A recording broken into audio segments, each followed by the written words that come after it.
Target classes में आपका स्वागत है। आज हम भूगोल से संबंधित प्रश्न को हल करेंगे जो भू आकृति से संबंधित है।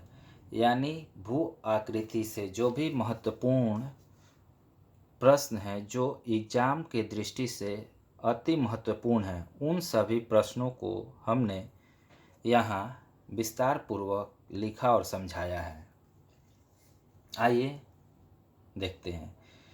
पृथ्वी के केंद्र में पाए जाने वाला चुंबकीय पदार्थ कौन कौन सा है? यानी लोहा और निकेल है जो पृथ्वी के केंद्र में पाए जाने वाला चुंबकीय पदार्थ है, लोहा और निकेल। महासागरीय सतह का निर्माण किस प्रकार की चट्टानों से हुआ है? यानी बेसाल्ट। बेसाल्ट जो है वो महासागरीय सतह का निर्माण किया है। यानी बेसाल्ट चट्टानों से महासागरीय सतह का निर्माण हुआ है। किस चट्टान से? बेसाल्ट चट्टानों से। पृथ्वी के मेंटल में तत्वों की प्रधानता होती है। सिलिकॉन और मैग्नीशियम जो है वो पृथ्वी के मेंटल में इसकी प्रधानता होती है। किसकी? सिलिकॉन और मैग्नीशियम की। डोलामाइट का रूपांतरित चट्टान क्या है? संगमरमर जो है वो डोलामाइट का रूपांतरित चट्टान है। किसका है? संगमरमर डोलामाइट का। ग्रेनाइट का रूपांतरित चट्टान नीस है। यानी नीस जो है वो ग्रेनाइट का रूपांतरित चट्टान है। पृथ्वी के भूपर्पटी पर प्रचुर मात्रा में पाए जाने वाला तत्व कौन सा है? ऑक्सीजन है। यानी ऑक्सीजन जो है वो पृथ्वी के भूपर्पटी पर बहुत ही प्रचुर मात्रा में पाया जाता है। पृथ्वी के धरातल पर महाद्वीपों का परसेंटेज यानी प्रतिशत कितना है? यानी 29.2% जो है पृथ्वी के धरातल पर महाद्वीपों का परसेंटेज है। कितना परसेंट? 29.2%। ठीक है। महाद्वीपीय प्रवाह सिद्धांत किसने दिया? वेगनर जो थे वो महाद्वीपीय प्रवाह सिद्धांत दिया, वेगनर।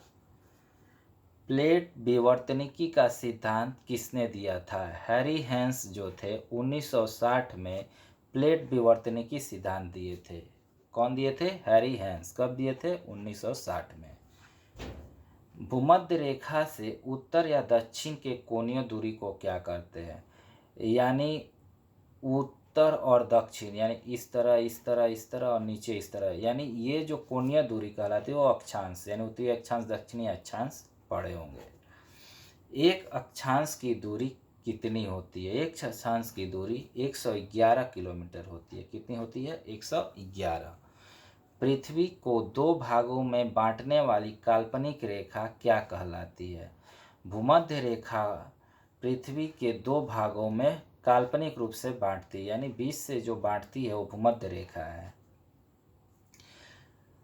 66 डिग्री दक्षिणी अक्षांश को क्या कहते हैं? यानी ये 66 डिग्री ये भूमध्य दक्षिणी अक्षांश को अंटार्कटिक वृत्त भी कहते हैं। यानी 66 डिग्री 67.5 जो दक्षिणी अक्षांश उसका अंटार्कटिक वृत्त भी कहते हैं।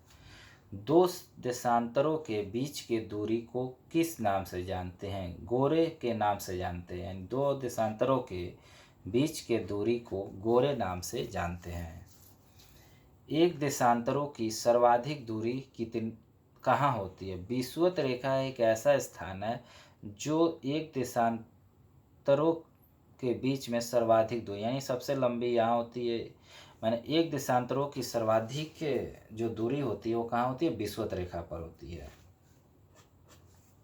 एक देशांतर से दूसरे देशांतर, यानी पूर्वी देशांतर पश्चिमी देशांतर जो होती है वो देशांतर कितना मिनट का समय लगता है? दो देशांतरों के बीच के जो समय है वो 4 मिनट का समय होता है। यानी दो देशांतरों के बीच 4 मिनट का समय। दिन और रात की अवधि कहाँ बराबर होती है? यानी विषुवत रेखा पर दिन और रात की अवधि बराबर होती है, जिसे विषुवत रेखा भी कहते हैं। अक्षांशों की कुल संख्या कितनी है? 180, यानी अक्षांशों की कुल संख्या 180 है।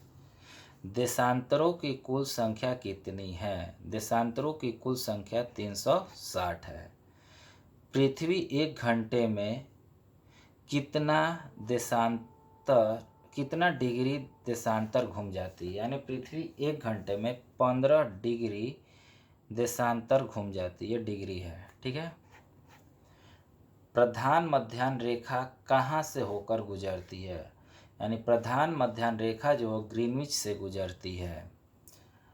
अंटार्कटिक तिथि रेखा को कितने डिग्री को कहा जाता है? अंतर्राष्ट्रीय तिथि रेखा, अंतर्राष्ट्रीय तिथि रेखा जो है 180 डिग्री को कहा जाता है, जिसका निर्धारण जो हुआ था 1884 में हुआ था। कितना? 1884, 180 डिग्री को अंतर्राष्ट्रीय तिथि रेखा। भारत का प्रमाणिक समय कहाँ से लिया गया है? भारत का जो प्रमाणिक समय है वो इलाहाबाद की नैनी से लिया गया है।